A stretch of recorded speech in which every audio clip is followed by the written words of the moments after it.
Hey Kipsters, we are going to jump into day 2 lesson for ELA this week. We are in the middle of reading Boy, Were We Wrong About Dinosaurs.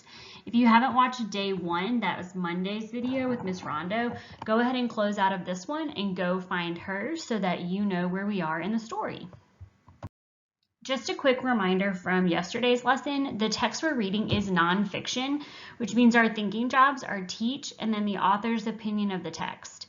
This text looks like a fiction text, but when you think about it, we don't have pictures of dinosaurs since they've been extinct for a very long time.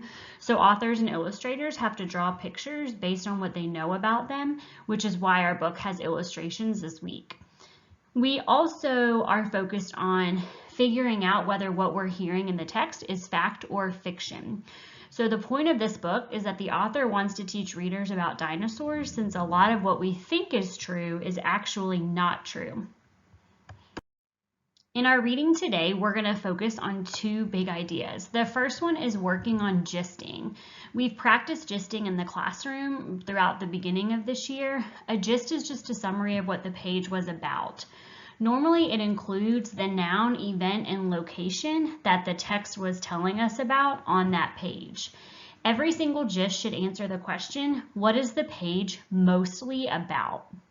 We're also going to have conversations throughout the reading today on whether or not what we're reading is fact, meaning true details that scientists have proven, fiction, details that are not supported by scientists, or if some of the information we're hearing about is actually unknown, meaning that there's no way to prove the ideas are true because there aren't living dinosaurs for us to study. We're picking up the story on page 11. So what's going to happen for the reading today is that I'm going to read a page and then we're either going to talk about the gist or I'm going to have you pause the video and practice writing your own gist. Let's get started. Inside the bones, scientists have found surprises too. We used to think that dinosaurs were cold-blooded, like snakes and lizards. Cold-blooded animals need to bask in the sun to warm their bodies. When scientists look through a microscope at slices of lizard bones, they don't see many blood vessels inside. They do see rings where new bone grew slowly year by year. Dinosaur bones look different. They have lots of blood vessels inside, and new bone seems to grow around every one of them. So if I'm thinking about the gist for this page, I'm going to think about what was this page mostly about. This page was mostly about how dinosaurs' blood vessels are different from lizards. Even though scientists thought that they were likely the same, this page told us that dinosaur blood vessels are actually different from a lizard's. Dinosaurs may have been more like birds, with bodies that were warm and full of energy night and day. They would have needed this extra energy to move their graceful legs. Are we right about dinosaurs yet? Now some scientists think they were neither cold-blooded nor warm-blooded, but something in between. There is no way to be sure. So we'll stop and pause for our gist here.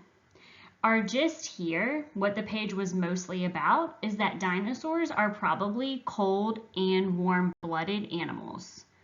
This page gave us details about why scientists think they may have been cold-blooded, why they may have been warm-blooded, and then it sums it up at the end, telling us what this page was mostly about, how dinosaurs were not just cold-blooded or warm-blooded, but possibly something in between. Scientists used to think all dinosaurs were scaly because of a few fossil skins showed bumps that looked like scales. Now, more fossils have been found with marks that seem to be from feathers. What did dinosaurs have on their skin? Bumps, scales, or feathers? We can only guess, but we have some good ideas. When you think about what this page is mostly about, how dinosaurs may have had bumps, scales, or feathers.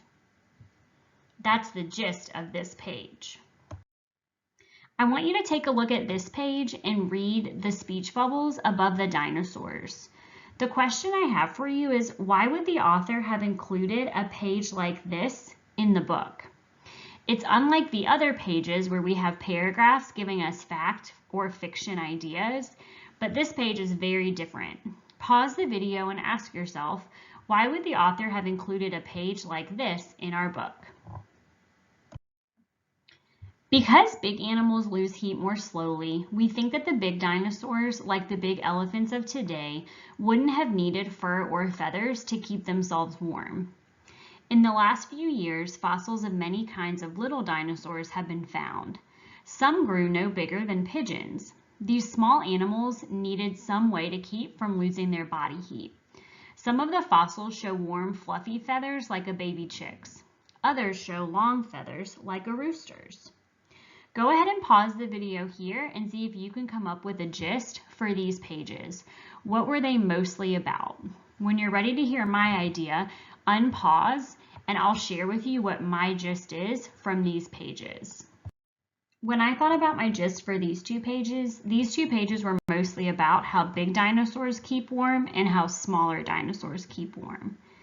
I didn't add any other details to that gist because the details come from the text, and if I had to tell you what these pages were mostly about, they're mostly about how big and small dinosaurs keep warm. Scientists used to think that large dinosaurs were gray, like today's gray elephants. But if that were true, bigger meat-eating dinosaurs would be able to see these gray dinosaurs against colorful leaves and grasses, and they would be eaten. Now scientists think that dinosaurs had colorful patterns that protected them from being found and eaten. Colors and patterns also probably helped dinosaurs show their sex and age to other dinosaurs, the way birds do. Recent x-rays of some dinosaur fossils show that they have bird-like skulls, with room for large eyes and enough brain space for color vision. When we think about the gist for this page was mostly about how dinosaurs probably looked when they were alive. Is there anything you would include in a fact, fiction, or unknown chart from this page? Pause your video and see if you can identify what were some of the facts that we've learned, what are some of the things that we thought were true but are not true, and is there anything that we still don't know for sure from this page? We used to think that dinosaur mothers acted like lizard mothers. Boy, were we wrong. Lizards just lay their eggs on the ground, then leave. They never see their own babies.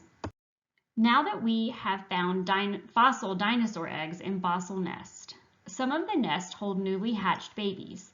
Other nests are packed tightly with older baby dinosaurs. These youngsters have scratches on their teeth from eating tough plants. Did their mothers bring food back to the nest? Or did the young go out to feed, then come back home to sleep?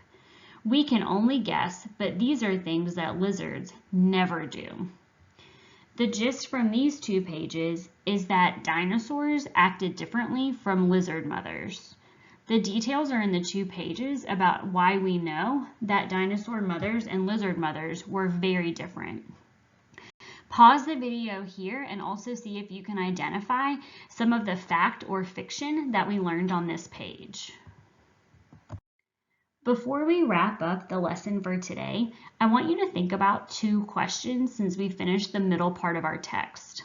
The first question is, what is an idea that people once believed but scientists have proven to be incorrect?